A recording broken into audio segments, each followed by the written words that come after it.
A'udzubillahi minasyaitonirrajim. Bismillahirrahmanirrahim. Assalamualaikum warahmatullahi wabarakatuh. Alhamdulillah wassalatu wassalamu ala Rasulillah wa ala alihi wa sahbihi wa man wala thumma amma ba'du. Para pelajar yang saya kasihi lagi dirahmati Allah Subhanahu wa taala. InsyaAllah pada hari ini kita meneruskan lagi sesi pembelajaran kita secara PDPR dan insya-Allah pada hari ini kita masuk pada tajuk yang ketiga, topik yang ketiga daripada tajuk Al-Mansubat minal Asma'. Baik, seperti mana yang saya dah terangkan sebelum ni, iaitu Al-Mansubat minal Asma', kata nama yang berbaris atas memiliki 4 bahagian. Yang pertama Al-Maf'ulu bihi, yang kedua Al-Maf'ulu mutlaq, dan hari ini kita masuk pada tajuk At-Tamyiz. Baik, At-Tamyiz. Baik, sebelum tu Ustaz minta pada semua boleh buka buku teks di muka surat 22 dan juga muka surat 23. Baik, sini nanti kita akan tahu apakah dia yang dimaksudkan dengan At-Tamyiz. Baik, sebelum tu kita lihat dahulu maksud ataupun pengertian berkaitan dengan At-Tamyiz. Kita lihat dulu pengertian bagi At-Tamyiz. Sebentar. Okey, baik. So, dah usahkan. Okey. Sini. Okey. Baik, kalau semua dapat lihat, nah di sini kita diberikan ta'arif pengertian At-Tamyiz, iaitu huwa ismun nakiratun mansubun yuzkaru di bayani ismin qablahu. At-Tamyiz itu ialah kata nama yang umum. Ismun nakiratun, kata nama yang umum, mansubun yang membaris atas, yuzkaru yang disebut, di bayani ismin untuk menerangkan isim, qablahu sebelumnya, untuk menerangkan nama ataupun kata nama yang terdapat sebelumnya. Ini ta'arif bagi At-Tamyiz. Baik, kita lihat contoh. Lihat contoh yang ada di muka surat 22. Okey, baik. Ni kita tengok yang pertama ni. Yabi'u Abdullahi kilo gharaman tamran.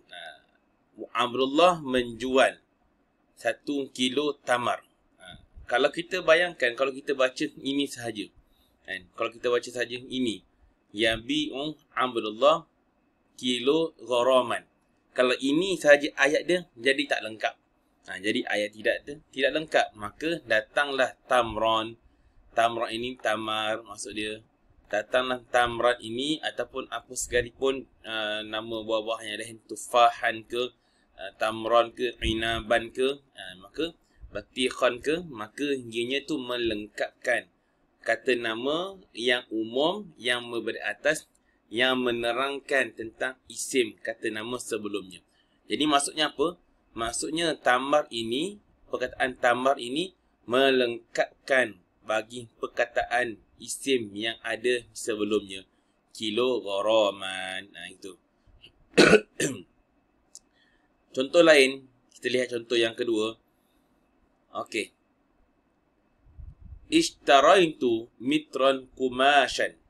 Ishtaraitu mitran kumashan. Saya telah membeli 1 meter kumashan, kain ela. Saya telah membeli 1 meter kain ela. Contohlah kalau disebut di sini, Ishtaraitu mitran. Saya telah membeli 1 meter. Jadi ayat itu tidak lengkap. Maka tidak ada penerangan. Apakah yang dibeli? Apakah yang disebutkan dengan 1 meter itu? Rupa-rupanya 1 meter itu ialah kumashan, iaitu kain ela. Jadi kumashan di sini menjadi At-Tamyiz kerana kumashan merupakan isim nakirah, kata nama yang umum yang membaris atas, yang menerangkan tentang isim sebelumnya. Baik, kita lihat contoh yang ketiga. Baik, okey. Okey, ini. Fil fasli 30 kursiyan. Di dalam kelas terdapat 30 kerusi.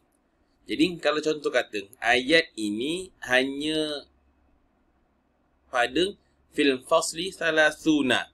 Di dalam kelas ada 30. 30 apa? Tak lengkap, tak tahu apa benda. Maka kursiyan ini merupakan tamyiz bagi melengkapkan isim yang ada sebelumnya, iaitu salasuna ini ialah isim kata nama.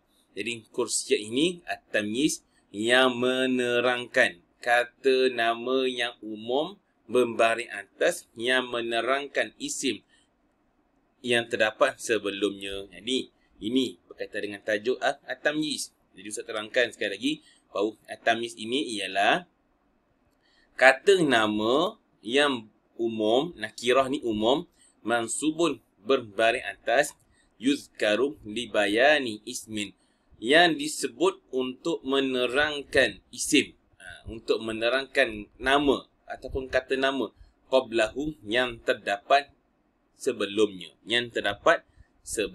Baik, kita nak lihat dahulu, kemudian kita nak lihat empat tempat bagi at-tamyiz. Yang pertama, ba'da asma'il wazni, ba'da asma'il kaili, ba'da asma'il masahati, ba'da asma'il adadi. Baik, yang pertama ba'da asma'il wazni, selepas kata nama berat. Benda yang ada berat. Contoh kilogram, kati, apa lagi? Nama-nama istilah bagi timbangan, berat. 1 kilo berat, 1 gram berat. Itu. Yang kedua, asma'il kaili. Okey, ba'da asma'il kaili, selepas kata nama sukatan ataupun timbangan ataupun sukatan, al-kail, sukatan. Yang ketiga, ba'da asma'il masahati, selepas kata nama yang merujuk kepada keluasan. Dan yang keempat, ba'da asma'il adadi, selepas kata nama bilangan. Bilangan. Baik. Jadi empat tempat ini merupakan tempat bagi Allahumma selamat, tempat bagi at-tamyiz. Kena ingat apa ini? Kena ingat perkara ni sebabkan sini kita boleh dapat tahu rupanya fungsi at-tamyiz ini berada di empat tempat. Baik. Kita nak yang penting Ustaz nak tekankan kepada awak semua bahawa kita kena faham bahawa at-tamyiz ini merupakan isim nakirah. Isim nakirah ialah isim yang umum. Dia bukan kata nama khusus. Dia kata nama umum. Dan juga kata nama umum ini yang berbaris atas, yang disebut untuk menerangkan isim yang terdapat sebelumnya. Ini kita kena faham ta'arif bagi bagi at-tamyiz ini. Dan dia mesti ada empat lokasi. Empat lokasi. Yang pertama, mestilah berada selepas kata nama timbangan ataupun berat. Yang kedua, mestilah berada selepas kata nama sukatan. Yang ketiga, mestilah ada selepas kata nama keluasan. 1 hektar, 2 engkar, 1 keluasan meter persegi, itu.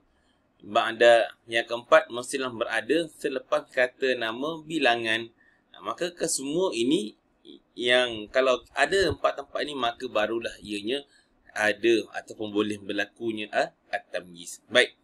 Sebelum tu Ustaz nak kita lihat dahulu yang bawah ini. Ini dah masuk kepada latihan.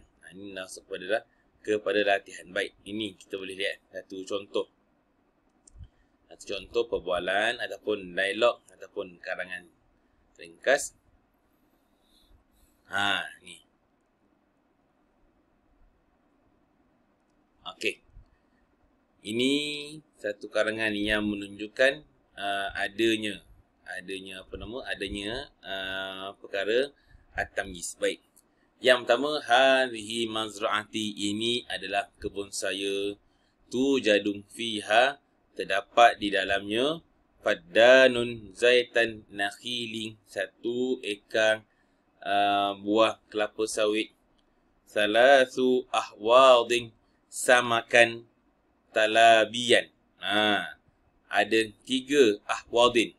Ahwadin ni kolam. Ada 3 kolam. Kolam apa? Tak tahu. Kolam apa? Maka samakan ini menjadi at-tamyiz. Samakan ini, ikan ini menjadi at-tamyiz, iaitu yang menerangkan tentang isim sebelumnya. Samakan talabian. Ikan apa tu? Ikan talapia. Ikan talapia. Baik. Seterusnya, khamsuna ghanaman. Ada 50 ekor kambing. Ada 50 ekor kambing. Kalau kat sini dia hanya sebut khamsuna.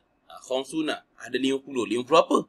50 badak ke? 50 apa ke? Maupun 50 khamsuna ghanaman. Ada 50 ekor kambing. Maka lengkap ghanaman di sini, jadilah dia sebagai Allah SWT sebagai at-tamyiz. Kemudian disebut sini apa? Ashkurullah ta'ala. Aku bersyukur kepada Allah Ta'ala ala rizki wa ni'ami, atas rezeki dan nikmat li wa li usrati, untuk aku dan juga untuk keluargaku. Maka ini anak-anak para pelajar perkara at-tamyiz, iaitu kata nama yang umum, ismun nakirah, yang mansubun, yang berbaris atas, yang berfungsi untuk menerangkan tentang isim sebelumnya. Ustaz harap semua boleh memahami daripada video yang saya sampaikan ini. Mudah-mudahan kalau ada yang tidak faham, boleh rujuk pada Ustaz, boleh PM pada Ustaz. InsyaAllah saya akan berikan penerangan yang lebih detail kepada semua. InsyaAllah cukup sekadar tu untuk video bagi tajuk at-tamyiz. Mudah-mudahan adalah manfaat yang boleh diambil dan juga yang boleh disampaikan. Aku ulung qauli hadza wa astaghfirullahal azim li wa lakum. Assalamualaikum warahmatullahi wabarakatuh. Siru